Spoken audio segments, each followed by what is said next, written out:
जय गुरुदेव, जय गायत्री माता। प्रज्ञा उपनिषद 4। सभी श्रोतागणों से मेरी विनती है, जो मैं आपसे पहले भी कर चुकी हूँ, कि यह प्रज्ञा उपनिषद 4 चल रही है, जो बहुत ही अच्छी है। यह आप भी सुनिए तथा अपने बच्चों को भी आदत डालिए, जिससे वह इन महान पुस्तकों को पढ़ सके, सुन सके तथा इनका लाभ उठा सके और जान सके कि प्रज्ञा उपनिषद क्या है। इसमें गुरुदेव जी अब आगे लिखते हैं कि संस्कृति ही मनुष्य को सदाचार सद्भाव की मर्यादा में रख सकती है। उसमें विकार आ जाने से धार्मिक क्रियाकलापों में दोष पैदा होते ही है। जीवन के अन्य क्षेत्रों में भी उल्टा चक्र चल पड़ता है। चिंतन और आचरण की मर्यादाहीनता अगणित दोष पैदा करती है और मनुष्य न चाहते हुए भी उनके शिकंजे में कसता चला जाता है। ऊपर जीवन के जिन जिन क्षेत्रों में उल्लेख किया गया है, उन सब में न चाहते हुए भी मनुष्य पिस रहा है। यह हर जगह देखा जा सकता है।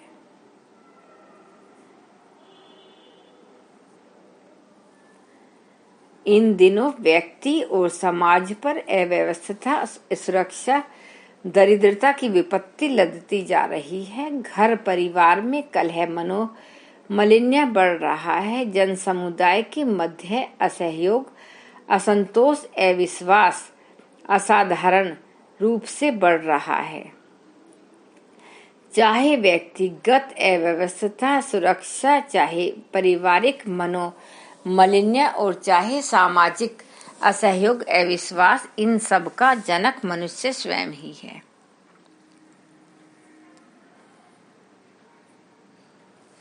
संकीर्ण स्वार्थपरता, विलासिता, नशा, प्रमाद की दुष्प्रवृत्तियों के कारण जनजीवन खोखला हुआ जा रहा है। बढ़ती हुई अपराधी प्रवृत्ति के कारण हर व्यक्ति आतंकित जैसा दिखता है। समूचे स्थान पर निवास के संकट छाए हुए हैं। वातावरण ऐसा बन रहा है कि मानव संचित सभ्यता का ही नहीं, मानव अस्तित्व के लिए भी संकट खड़ा हो गया है।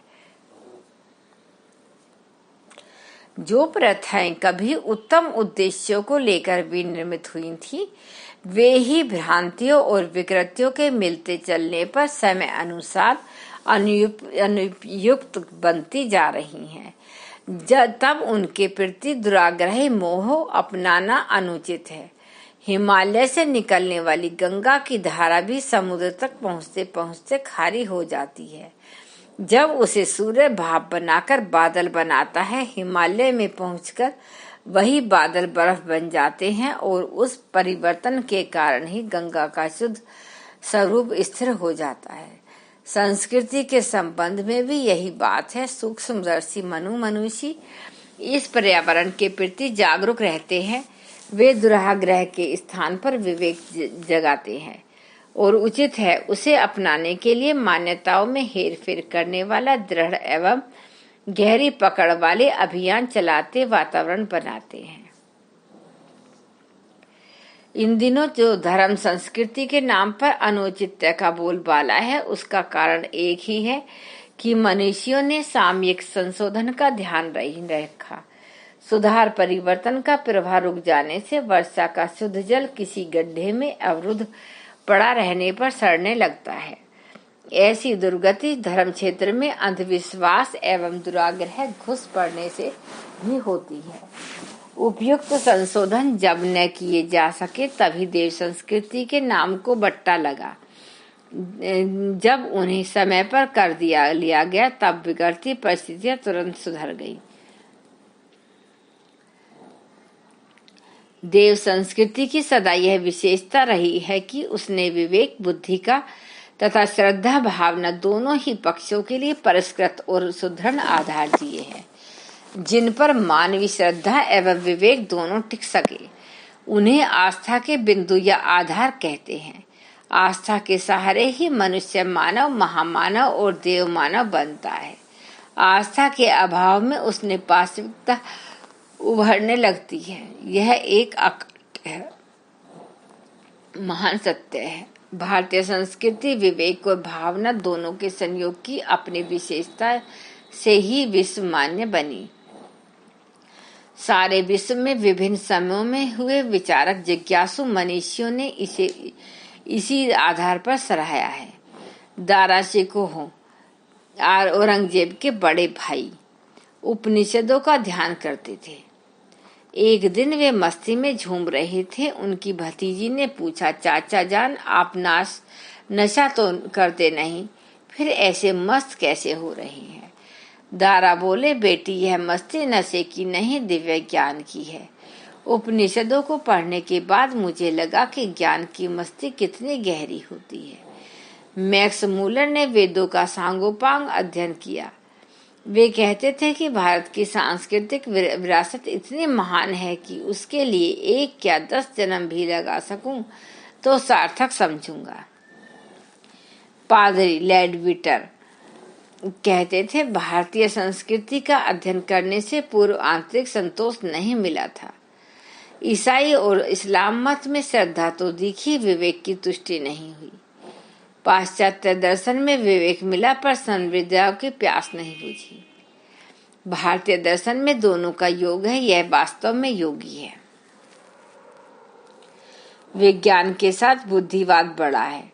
जर्जर विकृत परंपराओं को विवेक ने अस्वीकार कर दिया है।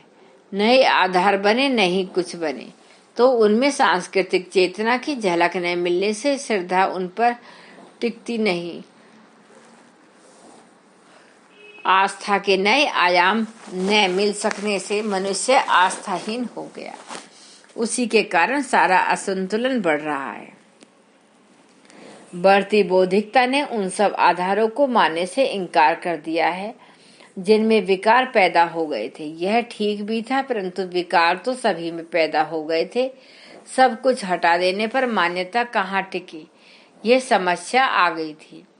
ईश्वर मनुष्य को पूजा चढ़ाने के बदले में मनचाही वस्तु देने वाला कोई भला आदमी भी नहीं हो सकता। ऐसे व्यक्ति को ईश्वर कैसे मान ले? धर्म ने वर्ग भेद बढ़ाया, पक्षपात की आदत डाल दी, देश द्वेष भड़काया।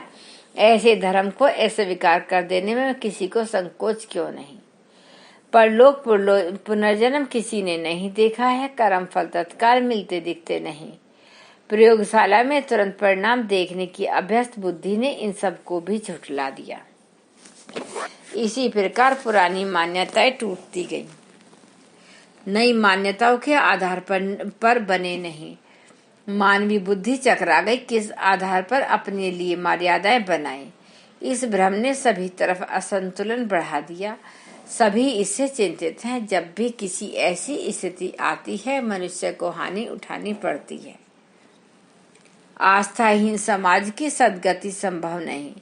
ईश्वर, धर्म, कर्म फल, परलोक, आत्मा, नैतिकता, किसी पर आस्था नहीं। ऐसे में कुछ न कर्तव्य और न कर्तव्य। पशुता पर अंकुश लगाने वाला कोई नहीं। आत्मीयता, नीति, सदाचार को प्रोत्साहन कहाँ से मिले? जैसे जैसे अनास्था बढ़ती है, आदर्शवादिता तहस नहस होती जाती है। मनुष्य का स्वभाव है कि वह ऐसे कार्य में ही रुचि लेता रहे जिसकी हानि से उसकी रक्षा हो सके अथवा निश्चित लाभ का विश्वास हो सके। ईश्वर, धर्म, कर्म फल, आत्मा, परमात्मा के प्रति आस्था होने पर मनुष्य को नैतिक आदर्शनिष्ठ जीवन में लाभ और उच्छृंखल जीवन में हानि दिखने लगती है। वे सारे आधार छूट जाने से उसे नैतिक मर्यादा में हानि तथा उच्छृंखलता में लाभ दिखने लगता है। यह भारी भ्रम है, किंतु इस भ्रम का निवारण आस्था के सुदृढ़ आधार बनाए बिना हो भी तो नहीं सकता। इतिहास साक्षी है कि आदर्शवादिता के बिना समाज की गति नहीं और आस्था के बिना आदर्शवादिता का निर्वाह संभव नहीं। धन्यवाद। सभी श्रोतागणों को मेरी तरफ से धन्यवाद। एक बार गायत्री मंत्र हमारे साथ साथ। ओम भूर्भुवः स्वः तत्सवितुर्वरेण्यं भर्गो देवस्य धीमहि धियो यो न प्रचोदयात्। जय गुरुदेव, जय गायत्री।